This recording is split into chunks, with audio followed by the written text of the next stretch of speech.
সন্দেশখালী নিয়ে রাজ্য উত্তাল। এদিকে পুলিশের নাটক চলছে, উত্তম বিকাশ এদের কখনো ধরছে, আবার ছাড়ছে, আবার ধরছে, 144 ধারা লাগাচ্ছে, হাইকোর্ট বাতিল করছে, আবার লাগাচ্ছে। কিন্তু মুখ্যমন্ত্রীর পুরো সিল।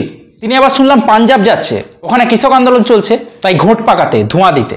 আর রাজ্যটাকে ছেড়ে গেছে এই দলদাস পুলিশ এবং শেখ শাহজাহানের মতন জঙ্গিদের হাতে। পুলিশ বিরোধীদের অ্যারেস্ট করছে, পেটাচ্ছে। এতদিন ধরে যারা অত্যাচার করলো, ক্রমাগত ওখানকার মহিলারা অভিযোগ করে যাচ্ছে, অথচ সেই শেখ শাহজাহান এবং শিবু হাজরাকে অ্যারেস্ট করতে পারছে না। খোঁজ পাচ্ছে না পুলিশ। শাহজাহান সাগরের ত্রিপুর খোঁজ পেল, এদিকে আনন্দ। পাশে দল, তাই তৃণমূল নেতা নিয়ে হাত গুটিয়ে পুলিশ। আক্রমণ, নির্যাতন থেকে জমি দখল, সন্দেশখালীতে অভিযোগের বন্যা। আসলে করবে কি করে? সেখানকার সর্বেসর্বা তো তারাই, এবং তাদের দলদাস হচ্ছে সেখানকার পুলিশ। তারা যদি মাল খেত, এরা চাট ধরে বসে থাকতো। তারা যদি রেপ করে, তো এরা পাহারা দেয়। বাংলাদেশ থেকে এসে এখানকার অসহায় হিন্দু আদিবাসী তাদের জমি ঘর সব দখল হয়ে গেল, চাষের জমিতে নোনা জল ঢুকে গেল, পুলিশ কিছুই জানে না, কোনো অভিযোগই নেই। আমাদের ছেলেমেয়ের হাতে বন্দুক তুলে দেবে, মদের বোতল তুলে দেবে, ওর ঘর ভাঙতে হবে, ওর মেয়ে টেনে আনতে হবে। কারা তুলে দেবে? ওই শাহজাহান শেখ, শিবু হাজরা, উত্তম সর্দার। সিবিআই ইডি বাদে শাহজাহানের বাল কদুরের কথা একটা চুল ছেড়ে দেখা। তুমি যদি মাস্টার হও, আমি ডন। আরে পার্টির লোকেরা আগে এসে দেখে যাবে যে কোন বাড়ির বউটা দেখতে সুন্দর। আদর থাকবে, সোয়াগ থাকবে। আমি তো গর্ব করে চটি চাটি, আমার কোনো অসুবিধা নেই। বাংলার চটির অসাধারণ সাধারণ। ওরা তো ভালো কাজ করেছে, চোর হোক জাত ভালো। লজ্জা লাগা দরকার। আজকে রাজ্যে মা বোনেদের এই অবস্থার জন্য এবং দীর্ঘদিন ধরে যে হত্যালীলা চলে আসছে 2017-18 থেকে, তার জন্য যতটাই তৃণমূল কংগ্রেস দায়ী, ততটাই দায়ী সেন্ট্রাল বিজেপি। কেন বলছি এই কথা জানতে ভিডিওটা শেষ পর্যন্ত দেখুন, এবং পারলে আপনারাও কমেন্টে মতামত জানান যে প্রশ্ন, যে ক্ষোভ আমি প্রকাশ করছি, আপনাদের মধ্যেও কি সেটাই আছে? আপনারা কি সহমত?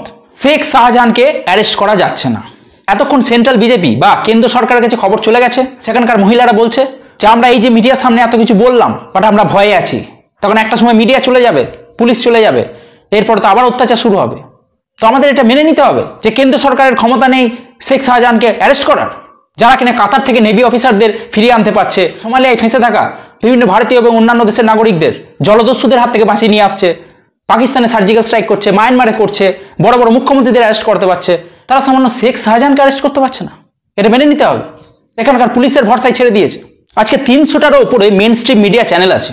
আজকে এত বড় একটা ইস্যু হয়ে গেল, এটা গ্র্যাভিটিটা বুঝতে পারছেন?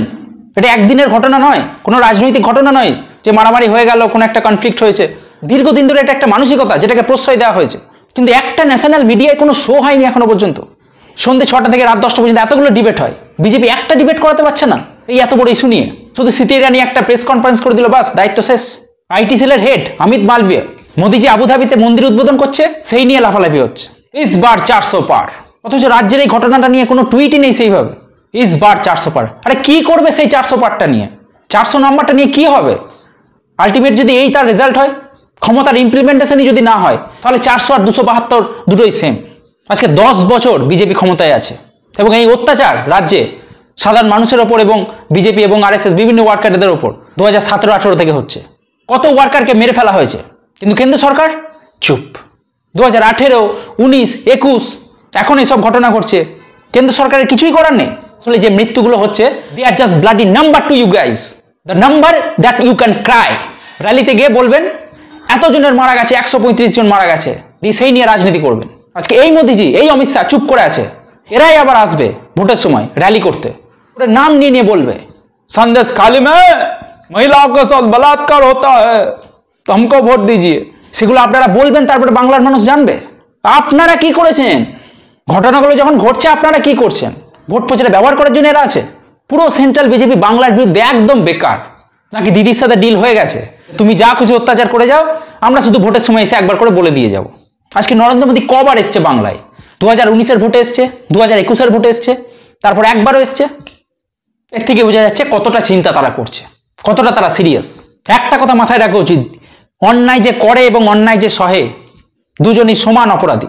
আজকে এই ঘটনাগুলো হওয়ার পরে যদি চুপ করে থাকা হয়, তার মানে তারা সবাই এই ঘটনাকে সমর্থন করছে। দ্রৌপদীর যখন বস্ত্রহরণ হচ্ছিল, তখন ধৃতরাষ্ট্র তো অন্ধ ছিল, যেমন আমাদের মুখ্যমন্ত্রী। কিন্তু যে ভীষ্ম ছিল, তার তো দুটো চোখ ছিল, তার চোখও ছিল, তার সামর্থ্যও ছিল। পরম্পরার অজুহাতে নিজের হাত বেঁধে রেখেছিল। আর এখনো ঠিক নরেন্দ্র মোদীর চোখও আছে, কানও আছে, সামর্থ্যও আছে, কিন্তু ফেডারালিজমের অজুহাত দেখিয়ে এবং নিজের ইমেজ ঠিক রাখতে হবে, তার চক্রে প্রত্যেকটা অন্যায় মুখ বুজে সহ্য করছে, এবং এর ফলে ভুগতে হচ্ছে বাংলার সাধারণ অসহায় ভাই বোনদের। তাই কেন্দ্র সরকারের কাছে রিকোয়েস্ট, এখনো সময় আছে, যত তাড়াতাড়ি সম্ভব হস্তক্ষেপ করে এই ইস্যুগুলো সিরিয়াসলি দেখুন। শুধু ভোটের সময় বড় বড় ভাষণ বাংলার মানুষ আর শুনতে চায় না। আর আমি প্রত্যেক দর্শকদের উদ্দেশ্যে বলবো, আপনারা দর্শক বাট মুখ দর্শক হয়ে থাকবেন না। আপনাদের পক্ষে যতটা সম্ভব এইসব ইস্যু নিয়ে আওয়াজ তুলুন, এইসব ভিডিও ছড়িয়ে দিন, জানিয়ে দিন, যাতে যারা এখনো জেগে জেগে ঘুমাচ্ছে তারা যেন সতর্ক হয়, সচেতন হয়। আর যদি ভিডিও ভালো লাগে অবশ্যই লাইক এবং চ্যানেলটা সাবস্ক্রাইব করে দেবেন। দেখা হচ্ছে নতুন ভিডিওর সাথে। ভালো থাকুন, সাবধানে থাকুন। জয় হিন্দ, শুভরাত্রি।